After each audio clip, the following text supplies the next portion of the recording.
꼭 한 가지 체계만 오를 수는 없는 겁니다. 그러니까 뭐 여러 가지 서로 다른 체계가 있을 수 있거든요. 그러니까 이런 체계를 갖고 이러한 이론 체계로 우리가 이런 현상을 이해할 수도 있고 또 다른 체계를 갖고 이해할 수도 있는데 어느 것이 좋고 나쁘냐 하는 문제는 그걸 판단하는 기준들이 몇 가지가 있긴 있습니다. 예를 들어서 뭐 이런 거죠. 어떠한 그 보편적 체계, 어떠한 이론 체계가 더 적용 범위가 넓으냐. 그러니까 이런 이론 체계는 뭐 이런 것만 설명할 수 있는데 이런 이론 체계로는 이걸 포함해서 더 많은 걸 설명할 수 있다고 하면은 우리가 그런 걸 더 좋다고 생각을 하는 겁니다. 그리고 또 어떠한 것이 더 단순하냐. 똑같이 설명하더라도 아주 복잡하게 설명하는 것보다는 가능한 한 단순하게 딱 설명할 수 있으면 우리가 이것이 더 좋다. 그렇게 생각을 하는 거죠. 이게 더 아름답다라고 생각을 하는 겁니다. 그러니까 우리가 이런 체계가 여러 가지 다른 것이 존재할 수 있지만 그 중에서 우리가 어떤 걸 선택하느냐는 문제는 뭐 그런 여러 가지 이제 그러한 그 판단 기준을 갖고 우리가 뭐 이것이 더 좋다라고 선호하고 그렇게 되는 겁니다.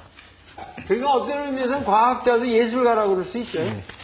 무슨 얘기냐면은 우주를 대상으로 해서 그 아름다움을 추구하는 사람들이니까 예술가들은 자기 캔버스에다가 조그맣게 놓고 마음대로 그 아름다움을 추구하지만 오히려 그러니까 과학자들은 그 우주를 대상으로 해서 그 우주의 아름다움을 추구하는 거죠.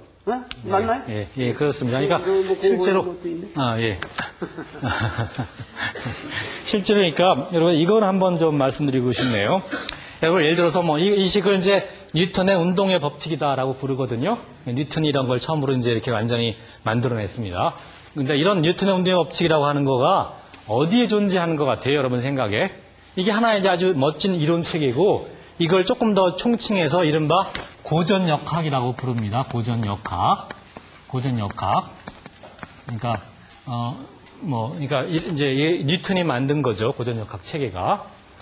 이제 이것이 이제 20세기에 넘어와서는 고전역학보다 조금 더 좋은 어떤 면에서 좀 좋은 이론 체계가 새로 만들어졌는데 그것이 이제 이른바 양자역학이라고 이론 체계가 있고 그리고 상대성 이론이라고 하는 아인슈타인의 상대성 이론이라고 하는 것이 고전역학 체계보다 조금 더 좋은 이론 체계로 보통 생각을 합니다. 그 이유는 이제 아까 말씀드렸듯이 조금 더 넓은 범위를 설명할 수 있기 때문에 그런 거예요. 그런데 제 이제 질문은 저건 고전역학 이게 바로 고전역학이에요. 이 식이 사실은. 그러니까 어떤 물체에 힘이 주어지면 그 물체는 가속도가 생기게 된다. 그래서 이렇게 된다 하는 것이 고전역학인데 이런 법칙이 어디에 존재하는 거겠어요, 여러분 생각에? 이런 게 도대체 어디 존재하는 거예요? 우주에 존재하는 거예요, 그러니까 우주에? 움직이는 물체에 다 존재한다, 저런 것이. 일상생활에 다 존재한다. 그런데 사실은 거기에 대한 답은 이런 법칙이 어디 존재하냐면 사실은 우리 머릿속에 존재하는 겁니다. 머릿속에만 있는 거고 더 이상은 없는 거예요. 우주에 이런 것이 내재하고 있는 건 아니에요, 사실은. 그러니까 이런 그 법칙, 그다음에 이런 이론 체계라고 하는 것 자체가 이 보편지식 체계라는 것 자체가 우리 머릿속에만 있다는 것이 결국은 이런 우리 인간이 만들어낸 거예요, 완전히. 만들어낸 거지. 이 자연에 이런 게 내재하고 있는 건 아닙니다, 사실. 그런 게 아니에요. 그러니까 그런 점에서 보면 바로 이 물리학, 과학을 한다는 거는 사실은 예술하고 완전히 같은 겁니다. 그러니까 예술가들이 예술 작품을 만들어내는 거죠. 예술 작품을 창작을 해내듯이 사실은 과학자들도 이런 과학 이론이라고 하는 거를 창작을 해내는 거거든요. 이게 창조물입니다. 이건 완전히 그냥 창조물로 만들어내는 거지 이것이 어떤 뭐 자연에 내재하고 있는 거 이런 건 아니에요. 그러니까 만들어냈는데 이 창작물이 어느 것이 더 예를 들어서 예술품 중에 예술품이 뭐 어느 게 더 좋으냐 나쁘냐를 구분할 수 있는 건지 잘 모르겠는데 사실은. 근데 아무튼 이런 이론 체계도 이렇게 예술품처럼 만들어냈는데 어느 것이 조금 더 그래도 좀 더 좋으냐 좀 덜 좋으냐 하는 건 우리가 말할 수가 있는 겁니다. 그런 기준이. 그런 건 있잖아요. 예술품이라는 건 굉장히 임의성이 있는데 이거는 임의적인 건 아니잖아요.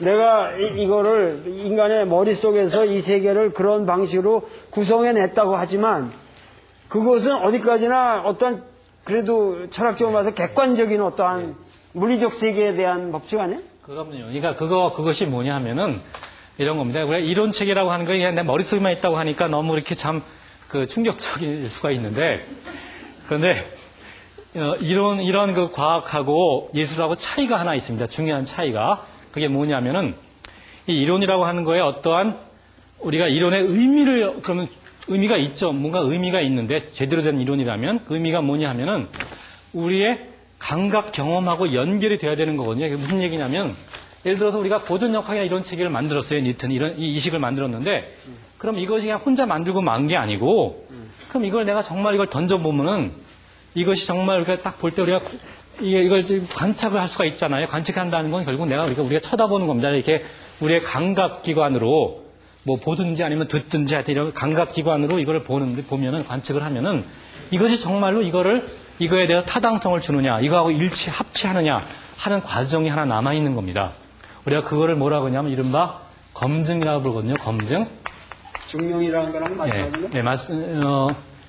여기는 조금 차이가 있는 게 실험적인 검증입니다. 그러니까 증명이라고 하는 건 뭐냐면, 그러니까 우리가 이론 체계라고 하는 것이 제대로 되려면, 이것이 이렇죠. 그러니까 예술하고 또 하나 차이가 이 아름다움을 추구하는 창작물이라는 건 똑같은데 그런 점에서는 과학 이론하고 예술하고 아무 차이가 없어요.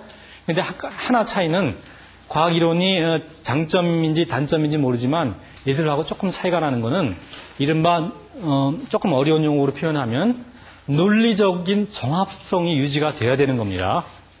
그러니까 예술이라고 하는 건 그런 게 필요가 없죠. 그래서 과학은 조금 부자연스러운 점이 있어요. 예술 활동보다는 아무렇게나 할 수가 있지 않기 때문에. 근데 그걸로 끝이 아니라 논리적인 정합성을 유지하면서 우리가 이론 체계를 하나 만들었으면 그걸로 끝은 아니고 그걸 이른바 실험적인 검증 과정을 거쳐야 되는 겁니다. 이건 무슨 얘기냐면 예를 들면 이제 이것이 이렇게 던지면은 뭐 이렇게 된다라고 하면 정말 그런가 한 걸 해봐야 되는 겁니다. 해서 실제 실험적으로 확인을 해보는 과정이죠. 그래서 이거를 통해서 우리가 현실 세계하고 연결을 할 수가 있는 겁니다. 그래서 이 과정이 하나 더 들어가는 거고, 뭐 검증하면 생각나는 게 우리 얼마 전에 우리나라가 한참 떠들썩했잖아요. 줄기세포 이런 걸로. 그래서 그것이 검증을 하다 만다 말이 많았는데 이 검증이라고 하는 거는 과학의 가장 기본이죠. 검증이 안 되는 건 과학이 아닙니다, 전혀. 가장 핵심이죠. 한 가지 이렇게 예술과 또 하나 공통점을 하나 제가 강조를 하면은 이 과학의 발전이라고 하는 거는 그러니까 과학 이론이라고 하는 것이 더 좋은 이론을 우리가 만들어가는 과정은 어떻게 되게 가능한가 하는 거는 사실은 출발은 상당 부분 거의 대부분 상상력에 의해서 이루어지는 거거든요. 그러니까 상상력, 그건 예술하고 완전히 똑같은 거죠. 예술에서 새로운 창조를 하는 거랑 마찬가지로 우리가 상상력으로 새로운 이론 체계를 구성을 하고 출발은 그렇게 되는 겁니다. 그래서 아인슈타인이 유명한 말을 남겼죠. Imagine